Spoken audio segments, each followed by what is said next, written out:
والهدف هو الجزائر. الهدف ليس موريتانيا وليس السنغال، بالرغم من أنه السنغال وموريتانيا وهذه الدول من بين الأهداف، لكن الهدف الرئيس هو الجزائر. خوتي المغاربه، مرحبا بكم مع اخوكم حسن المرنيسي في حلقه جديده بالصحه فطوركم وكي دوزتوا نهاركم. هذه الحلقه هذه عندنا فيها بن قصديره خرج بمقطع كيحاول ما امكن انه يشوه الصوره ديال الرئيس السنغالي المنتخب حديثا، كيشوه الصوره ديالو. لانني سبقت لي خرجت في واحد الحلقه وقلت لكم بان هذه التجربه الديمقراطيه في السنغال تشكل قنبله موقوته في قصر المراديه في الجزائر الفرنسيه، لان الشعب الجزائري البسيط والمطحون غادي يبدا يلاحظ، غيقول كيفاش السنغال دارت تجربه ديمقراطيه وحنا ما قادرينش نديروا تجربه ديمقراطيه ونجيبوا واحد من عامه الشعب اللي يحكم الجزائر الفرنسيه بنظام حكم مدني. اذا غادي نطرقوا للتفاصيل اخواني اخواتي الكرام، ولكن قبل ما هذا الشيء كنتمنى انكم تعطيونا كثره الاعجابات، وكنتمنى انكم تعطيونا التعاليق الايجابيه ديالكم باش تحميو لنا القناه من هجوم الذباب الالكتروني ديال المخابرات عبله. الناس اللي كيشوفونا لاول مره ما فيها باس الا اشتركتوا وفعلتوا الجرس باش يوصلكم دائما الجديد. يا شنو بان لكم؟ مشيو للتفاصيل. بن قصديره ونسمعوه شنو تيقول على السنغال وموريتانيا، وغادي نركزوا بزاف على السنغال لانه كلام خطير كيقولوا بن قصديره. والهدف هو الجزائر. الهدف ليس موريتانيا وليس السنغال، بالرغم من أنه السنغال وموريتانيا وهذه الدول من بين الأهداف، لكن الهدف الرئيس هو الجزائر، خاصة بعد اكتشاف كميات رهيبة من الغاز في موريتانيا. فرنسا لازم تسيطر عليها.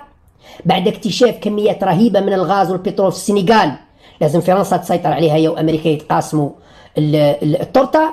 إذن هذه الاكتشافات العظيمة في موريتانيا والسنغال لن تكون في صالح شعوب المنطقة، السنغال وموريتانيا أبدا. سيبقى الشعب السنغالي يعيش أزمة اقتصادية وأكثر من اللي كان عليها، أكثر من اللي كان الرئيس ماكي سال. لما كان الرئيس السنغالي السابق ماكي سال كانت الأمور ممكن شوية شوية. الآن راح ندخلوا في أزمة أكثر. السنغال راح تدخل في أزمة اقتصادية ونهب الخيرات أكثر مما كانت عليه سابقا. موريتانيا نفس الشيء، مالي والنيجر طبعا اليورانيوم والمعادن نفس الشيء. إذا الوضع زايد يروح أخطر بكثير، أخطر بكثير. أمريكا وفرنسا هم اللي رايحين يحركوا الشارع الجزائري، هم اللي رايحين يحركوا الشارع الجزائري دوا من عندي في الأشهر القادمة. وأنا بصراحة متخوف كثير، متخوف كثير. قبل نهاية السنة، قبل نهاية 2024 متخوف كثير على الجزائر وعلى المنطقة. واللي ما استفادش من تجارب الماضي ما عندنا ما نديرو. قال لك الجملة الأخيرة هذه المهمة: في واشنطن كان هناك هاجس واحد، يجب القضاء على الأنظمة العربية العلمانية وإفساح المجال لدعوة الحليف السعودي ودعايتها. فهمتوا؟ وهذا ما يصب في مصلحة الصديق الإسرائيلي الدائم طبعا لأمريكا، ومن الآثار الجانبية التي يمكن لأمريكا أن تجنيها من ذلك أن غطس رأس العدو الروسي تحت كما سمعتوا بن قصديره كيحاول ما امكن في هذا المقطع هذا يوهم بصباع زرق المبردة ان فرنسا تتحكم في السنغال وكتحكم حتى في موريتانيا، وان اللي وقع في السنغال هذه التجربه الديمقراطيه وانتخاب رئيس جديد لإيهام الشعب السنغالي بأن السنغال انقلبت على فرنسا ولم تعد تابعة لفرنسا بطبيعة الحال. بن قصديره كيحاول يوهم الشعب بأنه ماشي هي هذه الحقيقة، وأن الحقيقة أن هذا الشاب هذا اللي نجح في انتخابات حرة ديمقراطية نزيهة شفافة في السنغال جابوه عمدا باش يوليو ينقلبوا عليه ويرجعوا السنغال لأحضان فرنسا. هذه هي الصوره اللي كيحاول ينقل بن قصديره على هذا الرئيس السنغالي الجديد. علاش؟ ولماذا كيحاول بن قصديرة يلصق داكشي اللي في بلادو كيلصقو على السنغال بطبيعة الحال؟ لأن معروف أن الجزائر هي المقاطعة الفرنسية، معروف جدا أن الجزائر هي أكثر دولة إفريقية تابعة لفرنسا. C'est la France qui a créé l'Algérie. La France a créé l'Algérie, d'abord lui a donné son nom et a rassemblé les populations à l'intérieur de frontières tracées par la France aux dépens du Maroc. Car n'oublions pas que toute la partie ouest de l'Algérie est historiquement marocaine. La France a détaché toute la partie ouest de l'Algérie du Maroc, pardon, pour rattacher à l'Algérie Colombéchar. Toutes ces oasis sont des oasis qui sont marocaines. Tindouf est une ville marocaine. Et la France a donc créé l'Algérie, a constitué l'Algérie. Et plus encore, la France va lui donner le Sahara qu'elle n'a jamais possédé. Et De Gaulle va rattacher le Sahara à l'Algérie et va créer cette Algérie qui est un État qui naît véritablement au mois de juillet 1960.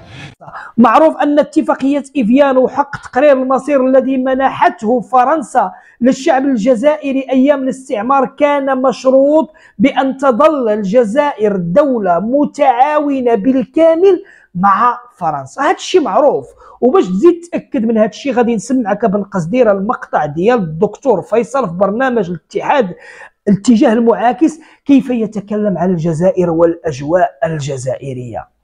فرنسا تسيطر على الثقافة الجزائرية وعلى جزء من الاقتصاد. حتى الإمارات تسيطر على قسم كبير، الإمارات العربية المتحدة تسيطر على قسم كبير من الاقتصاد الجزائري، على الموانئ، وكل الجزائريين يعرفون من يتحكم بموانئ الجزائر. أمريكا تسيطر على البترول في الجزائر. الصين تسيطر على الخردوات والبزار. أمريكا وفرنسا أيضا تسيطران على القرار الاستراتيجي في الجزائر. أمريكا تتجسس على الجزائر بموافقة الجيش.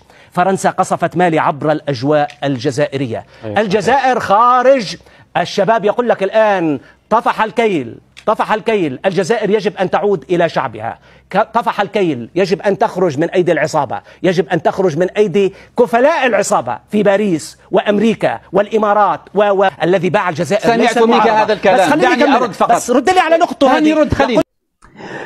القوات الفرنسية، الطائرات الحربية الفرنسية بن قصديرة عندما كانت تقصف مالي كانت تمر عبر الأجواء ديال الجزائر الفرنسية، لأن فرنسا هي من تتحكم في أجواء الجزائر المقاطعة الفرنسية يا بن قصديرة. وهذا أكبر دليل على أنه هذا يعني المقطع اللي خرجت فيه هو محاولة بائسة لتشويه التجربة الديمقراطية التي حصلت في السنغال الشقيقة. أما الواقع هو أن الجزائر هي المقاطعة الفرنسية، وهذه مسألة معروفة. المسألة الثانية أنها التجربة الديمقراطية هذه اللي وقعت في السنغال ترعب الكبرانات الكهول والعجزة في الجزائر الفرنسية.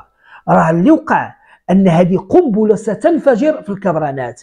تجربة ديمقراطية، رئيس جديد في مقتبل العمر وشاب عنده طموح باش ينقل السنغال نقله اخرى، عنده طموح باش يقضي على الفساد والزبونيه والمحسوبيه في جمهوريه السنغال. من خلال انتخاب رئيسا للجمهورية فإنني ألتزم بالحكم بتواضع وشفافية ومحاربة الفساد على كافة المستويات، كما ألتزم بتكريس نفسي للعمل على إعادة بناء مؤسساتنا وتعزيز أسس عيشنا معا. من جانبه اعترف منافسه الرئيسي أمادو با مرشح الحزب الحاكم بهزيمته خلال كلمة ألقاها في مؤتمر صحفي.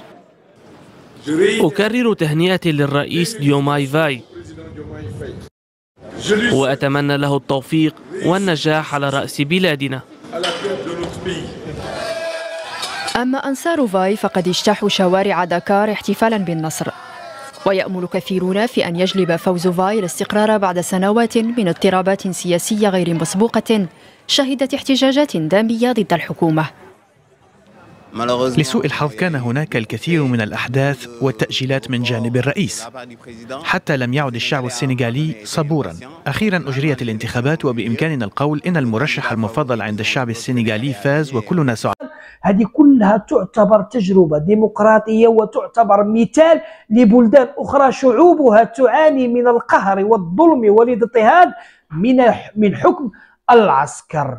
وهذا الشيء اللي كيخاف منه النظام العسكري في الجزائر الفرنسية، أن الشعب يشوف ويفهم بأنه حتى هو كذلك خاصه تكون عنده تجربة ديمقراطية كالتي حصلت في جمهورية السنغال الشقيقة. هذه هي الحقيقة إخواني أخواتي الكرام. وهذا الشيء علاش النظام العسكري المجرم بدا كيخرج الأبواق ديالو باش يشوهوا الرئيس السنغالي الجديد وباش يعطيه واحد الصورة على أنه حتى هو جا غير باش يلعب دور ضعيف وقليل جدا كأرنب سباق، وغادي ينحيوه وغادي ينقلبوا عليه في القريب جدا. وهذا الشيء بطبيعه الحال ماشي ما غيوقعش وما غيكونش. السنغال اقوى من هذا الشيء، السنغال اقوى من حماقات وشطحات النظام العسكري عن طريق الابواق ديالو باش يوهم بصبع زرق المبردع بان ما حصل في السنغال ليست تجربه ديمقراطيه. كانت هذه هي الحلقه ديالنا اخواني اخواتي الكرام، والجلسه ديال العلاج النفسي اللي درنا